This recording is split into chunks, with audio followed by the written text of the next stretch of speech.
በኢትዮጵያ ውስጥ ያሉ የዲጂታል ገበያ ተግዳሮቶችን አልፎ የቴዲ አፍሮ ደጋፊዎች አልበሙን የገዙበትና ያዳመጡበት መንገድ የቴዲ ንጉስነት በድጋሚ ያረጋገጠ ክስተት ሆኗል። ቴዲ በዚህ አልበም ውስጥ ከነገስታት ታሪክ ወጥቶ ወደ ተራው ህዝብ ስቃይና ሰብአዊነት መመለሱን ያሳየበት ቁልፍ ዘፈን ነው። ሰላም ጤና ይስጥልኝ፣ እንኳን ወደዚህ ቻናል በሰላም መጣችሁ። ለዚህ ቻናል አዲስ ከሆኑ የደወል ምልክቱን በመጫን ቤተሰብ ይሁኑን። ምክንያቱም በዚህ ቻናል ላይ አሁንም ነገም የምናቀርበው በእውነት ላይ የተመሰረቱ ድንቅ ትምህርታዊ ፕሮግራሞችን ነው። እስከ መጨረሻው አብራችሁን ቆዩ። ታስታልቤ ለውስጥ ያዘለቅሶ ሰዋችን ደርሶ አለ ጊዜ ገና ነው ያልኩት ራሴን በደልኩት። የቅርብ ጊዜ የኢትዮጵያ ሙዚቃዎች በተለይ የቴዲ አፍሮ ኢትዮሪካ ከወትሮ በተለየ ጥልቅ የታሪክ ምልከታና የሀገር ፍቅር ስሜት የታከለባቸው ናቸው። በዜማው ረገድ ባህላዊ መሳሪያዎችን ከዘመናዊ ቢት ጋር በማዋሃድ ረገድ ትልቅ ስኬት ታይቶባቸዋል። ግጥሞቹ ድርብ ትርጉም ያላቸው ናቸው። ለአንዳንዱ የፍቅር ዘፈን ሲሆን፣ ለሌላው ደግሞ የሀገሪቱን ወቅታዊ ምስቅልቅልና የፍትህ እጦት የሚተቹ ናቸው። ይህ ደግሞ በሙዚቃው በዩቲዩብ ላይ ከፍተኛ እይታ እንዲያገኝ አድርጎታል። ሙዚቃው ስልጣን ላይ ያለውን አካል የሚሞግት መንፈስ ስላለው መንግስት ሙዚቃውን እንደ ኪነ ጥበብ ሳይሆን እንደ ፖለቲካ መሳሪያ ነው የሚያየው። ይህ ደግሞ አርቲስቱን ለአደጋ ያጋልጠዋል። አርቲስቱ የመንግስት ሰለባ የሆነው የጥበብ ስራው የህዝቡን ድምጽ በማስተጋባቱ እና የመንግስትን ስህተት በግልጽ ወይም በምሳሌ በማሳየቱ ነው። መንግስት ደግሞ ይህ አይነት ተጽዕኖ ያለባቸው አርቲስቶች የህዝብ አመጽ ሊቀሰቅሱ ይችላሉ ብሎ ስለሚሰጋ የሙዚቃ ስራቸውን በማገድ ወይ በተለያዩ ምክንያቶች በማሰር ጫና ያደርግባቸዋል። እንደ ወቅታዊ መረጃ ከሆነ ቴዲ አፍሮ በአዲስ አበባ ኢትዮጵያ በሚገኘው መኖሪያ ቤቱ ይገኛል። ምንም እንኳን ራሱ በአካል ባይታሰርም በአሁኑ ወቅት በከፍተኛ ክትትልና ጫና ውስጥ እንደሚገኝ ይነገራል።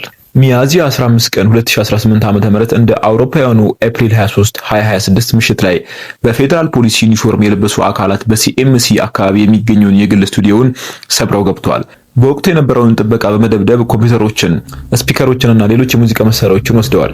የቴዲ አፍሮ ቃል አቀባይ እና ረዳት ስራ አስኪያጅ የሆነችው ማህሌት ሰለሞን እና የቅርብ ጓደኛው የሱፍ ያሲን ሚያዝያ 13 ቀን 2018 ዓ.ም በቁጥጥር ስር ውለዋል። የአልበሙን ዘፈኖች በተለይ የአዞ እንባና ዳስጣል በይፋዊ ቦታዎች ሲያዳምጡ የተገኙ ከ100 በላይ ወጣቶች በተለያዩ ከተሞች ለእስር መዳረጋቸው ተዘግበዋል። ታዲያ ቴዲ አፍሮ የመንግስት ሰለባ የሆነባቸው ዋና ዋና ምክንያቶች ምንድን ናቸው? ኢትዮሪካ ውስጥ ያሉት 18 ዘፈኖች በሀገሪቱ ያለውን የፖለቲካ አመራር፣ የንጹሃን ግድያና የቤት ማፍረስ እርምጃዎችን በግልጽ የሚተቹ መልእክቶች ይዘዋል። ቴዲ በሰዋሰው መልቲሚዲያ ከተባለ ድርጅት ጋር የነበረውን ውል አቋርጦ 33 ሚሊዮን ብር ከነወለዱ በመሰብሰብ አልበሙን በራሱ ነጻነት በዩቲዩብ ለቋል። ይህ ደግሞ በመንግስት ድጋፍ የሚንቀሳቀሱ ተቋማትን አስቆጥቷል።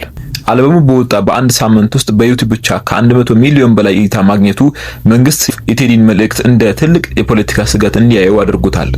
አልበሙ በአጠቃላይ 18 ዘፈኖችን የያዘ ሲሆን በሙዚቃ ውስጥ የታሪክ፣ የሀገር ፍቅርና የፍትህ ጥያቄዎች በሰፊው ተንጸባርቀውበታል።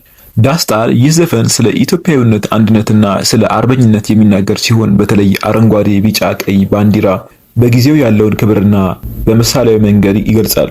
የአዞ እንባ ቴዲ ይህንን ዘፈን የሰየመው ማንነታቸውን መነሻ በማድረግ በግፍ ለተገደሉ እና ለተፈናቀሉ ንጹሃን ዜጎች መታሰቢያ እንዲሆን ነው። የአዞ እንባ የሚለው ርዕስ ራሱ በሀገሪቱ ለሚታየው የፖለቲካ ግብዝነትና ለህዝብ ስቃይ የሚሰጥ ምላሽ ተደርጎ ይወሰዳል። ስምምነት ያለ ሀገር ህልውና እንደሌለ እና መበታተን እንደ አቧራ እንደሚያደርግ የሚገልጽ ቁም ነገር አዘል ስራ ነው። ታዲያ ቴዲ አፍሮ ለምን ተጠቂ ቪክቲም ሆነ? ቴዲ አፍሮ በመንግስት በኩል በተለያዩ ጊዜያት ጫና የሚያርፍበት ዋና ምክንያቶች የሚከተሉት ናቸው። የኪነ ጥበብ ተጽዕኖ ከፍተኛ ነው። ቴዲ አፍሮ የሚፈጥረው ህዝባዊ መነቃቃት ከማንኛውም ተቃዋሚ የፖለቲካ ድርጅት በላይ መሆኑ መንግስት ይህንን ተጽዕኖ እንደ ስጋት ያየዋል። የግጥሞቹም ይዘት ጠንከር ያሉ ናቸው። በተለይ በኢትዮሪካ አልበም ውስጥ ያሉት ግጥሞች መንግስትና የሀገሪቱን ወቅታዊ አመራር የሚተቹ ሆነው መገኘታቸው ይህ ከፍተኛ ቁጣ በመንግስት በኩል ፈጥሮበታል።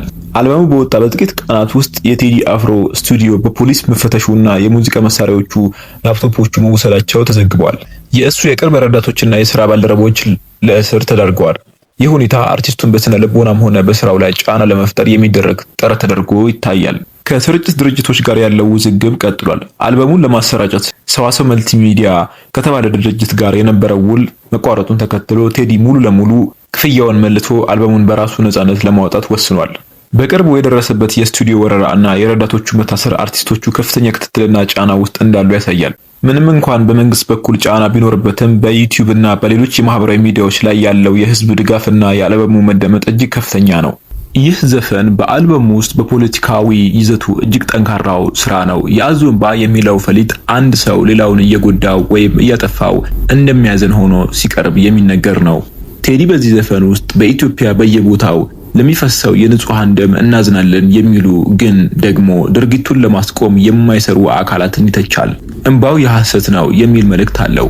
ዘፈኑ በቀጥታም ሆነ በተዘዋዋሪ የመንግስትን የአስተዳደር ጉድለትና የዜጎችን ስቃይ ስለሚያይ ባለስልጣናትን አስቆጥቷል።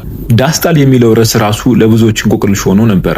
ዳስጣል ማለት በአማርኛ መጠለያ ወይም ድንኳን ማለት ነው። በጀርመንኛ ደግሞ ሸለቆ ማለት ነው። ቴዲ በዚህ ዘፈን ኢትዮጵያን እንደ አንድ ትልቅ መጠለያ ወይንም ደግሞ ዳስ ይመስላታል። ዳሱ አይውደቅ የሚለው ጥሪ የሀገርን መፈራረስ ለመከላከል የቀረበ ነው። የኢትዮጵያን ሰንደቅ ዓላማ እና ታሪካዊ ታላቅነት በማንሳት በአሁኑ ወቅት ያለው ክፍፍል ሀገርን ወደ ሸለቆ ወይንም ደግሞ ውድቀት እንዳይመራ ያስጠነቅቃል። በዘፈኑ ውስጥ ቤቱ አይፍረስ የሚለው ተደጋጋሚ ስንኝ ለወቅታዊ የቤት ማፍረስ ፖሊሲ እና ለህዝብ መፈናቀል እንደ ተቃውሞ ተደርጎ ተወስዶበታል። የቴዲ አፍሮ ስቱዲዮ መበርበርና መሳሪያዎቹ መወሰዳቸው ትልቅ መነጋገሪያ ጉዳይ ነው። ምክንያቶቹ እነዚህ ናቸው። ቴዲ ገና ያለቀቃቸውና ይበልጥ ጠንካራ መልእክት ያላቸው ዘፈኖች እንዳሉ ስለሚታመን እነዚህን ስራዎች አስቀድሞ ለማግኘት ወይም እንዳይወጡ ለማድረግ የተደረገ ሙከራ እንደሆነ ይታመናል። ቴዲን በማስፈራራትና የሥራ መሳሪያዎችን በመውሰድ የኪነ ጥበብ ስራው እንዲስተጓጎል ማድረግ ነው። በአልበሙ ዙሪያ ያለውን ከፍተኛ የህዝብ ጉጉትና ንቅናቄ ለማዳከም የተወሰደ እርምጃ ተደርጎ ይወሰዳል። ጥበብና ፖለቲካ ተለያይተው በማያውቁባት ሀገራችን ኢትዮጵያ አርቲስቶች በስራቸው ምክንያት ዋጋ መክፈላቸውን ቀጥለዋል። እናንተስ የዚህ አርቲስት ስራ ላይ ምን አስተያየት አላችሁ? እስሩ ተገቢ ነው ወይንስ የፖለቲካ ጫና? ኮሜንት ላይ አሳውቁኝ። ቻናላችንን ላይክ፣ ሰብስክራይብ በማድረግ ቤተሰብ ይሁኑን። በቀጣይ እስከምንገናኝ ቸር ሰንብቱ።